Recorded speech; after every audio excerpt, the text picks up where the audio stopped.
शिव कथा कोई साधारण बात नहीं है। यह वो अमृत है जो केवल पात्रों को ही मिलता है। पर सवाल है, पात्र कौन है? सूत जी ने शौनक को बताया वो गुप्त रहस्य कि शिव पुराण सुनने से पहले श्रोता को क्या करना चाहिए।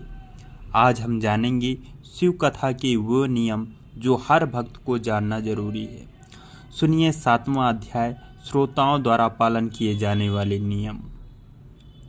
सूत जी बोले, शौनक, शिव पुराण सुनने का व्रत लेने वाले पुरुषों के लिए जो नियम है उन्हें भक्ति पूर्वक सुनो।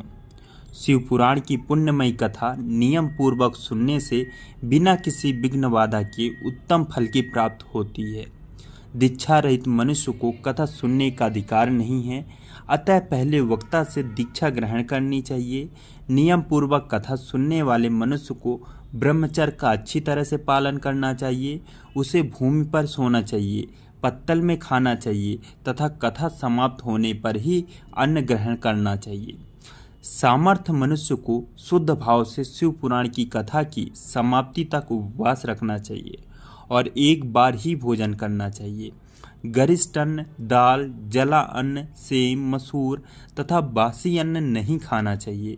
जिससे कथा का व्रत ले रखा हो उसे प्याज, लहसुन, हींग, गाजर, मादक वस्तु तथा आमिष कही जाने वाली वस्तुओं का त्याग देना चाहिए।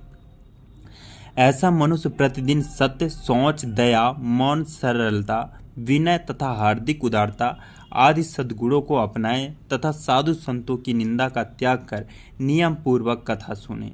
सकाम मनुष्य इस कथा के प्रभाव से अपनी अभिष्ट कामना प्राप्त करता है और निष्काम मोक्ष प्राप्त करता है।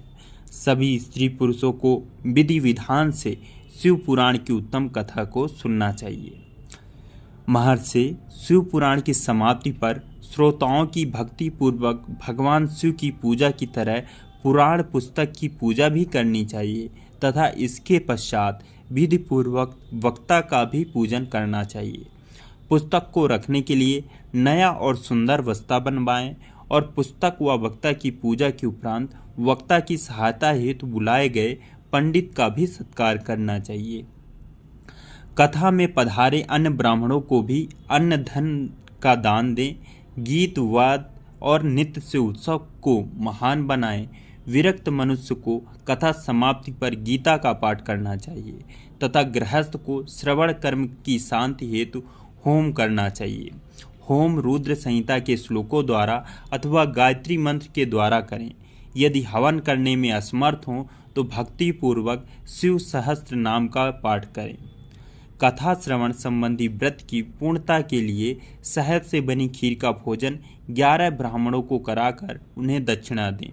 समृद्ध मनुष्य 3 तोले सोने का एक सुंदर सिंहासन बनाए और उसके ऊपर लिखी अथवा लिखाई हुई शिव पुराण की लिखी पोथी विधि पूर्वक स्थापित करें तथा पूजा करके दक्षिणा चढ़ाएं। फिर आचार का वस्त्र, आभूषण एवं गंध से पूजन करके दक्षिणा सहित वह पुस्तक उन्हें भेंट कर दें। शौनक, इस पुराण के दान के प्रभाव से भगवान शिव का अनुग्रह पाकर मनुष्य भवबंधन से मुक्त हो जाता है। शिव पुराण को विधि पूर्वक संपन्न करने पर यह संपूर्ण फल देता है तथा भोग और मोक्ष प्रदान करता है।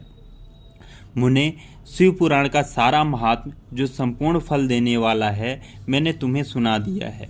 अब आप और क्या सुनना चाहते हो? श्रीमान, शिव पुराण सभी पुराणों के माथे का तिलक है।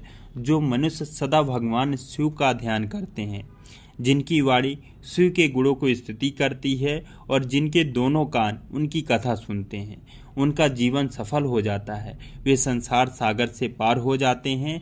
ऐसे लोग इहलोक और परलोक में सदा सुखी रहते हैं। भगवान शिव के सच्चिदानंदमय स्वरूप का स्पर्श पाकर ही समस्त प्रकार के कष्टों का निवारण हो जाता है और उनकी महिमा जगत के बाहर और भीतर दोनों जगह विद्यमान है।